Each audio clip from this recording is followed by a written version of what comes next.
La méditation de ce 16 juin est intitulée « Le don de la parole ». Préserve ta langue du mal et tes lèvres des paroles trompeuses. Psaume 34, 13. La parole est un merveilleux don de Dieu. C'est le moyen par lequel les pensées du cœur peuvent être exprimées. C'est par nos paroles que nous adressons nos prières et nos louanges à Dieu. Avec la langue, nous pouvons convaincre et persuader. Avec la langue, nous pouvons réconforter, bénir et apaiser les âmes blessées et meurtries. Avec la langue, nous pouvons faire connaître la merveilleuse grâce de Dieu. Avec la langue, nous pouvons aussi dire des choses méchantes et prononcer des paroles qui blessent comme une vipère pourrait le faire. La langue est un petit membre, mais les paroles qu'elle prononce peuvent avoir une grande puissance. Le Seigneur déclare « La langue, aucun homme ne peut la dompter » Jacques 3, 8.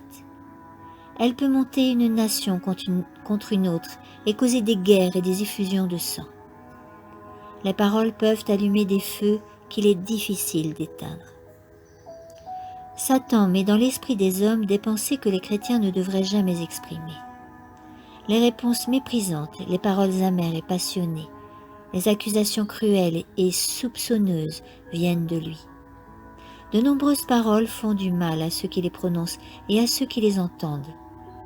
Les mots durs entrent dans le cœur, éveillant ses passions les plus virulentes.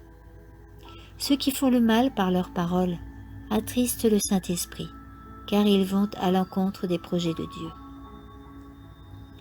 Veillez soigneusement sur vos paroles, car elles peuvent avoir une influence puissante et mauvaise, ou œuvrer pour le bien d'autrui. Nous ne sommes jamais trop prudents dans nos paroles. Ce que nous disons montre qui contrôle notre cœur. Si le Christ y règne, nos paroles révéleront la beauté, la pureté et le parfum agréable d'un caractère façonné et modelé par sa volonté.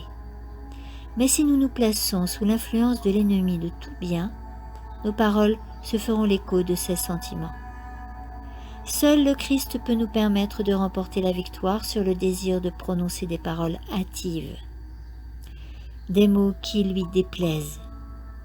Quand, par sa force, nous refusons d'exprimer les suggestions de Satan, la plante de l'amertume qui est dans notre cœur fane et meurt. Dieu veut que nous nous aidions et que nous nous encouragions les uns les autres. Il désire que nous prononcions des paroles d'espérance et de réconfort. Amen.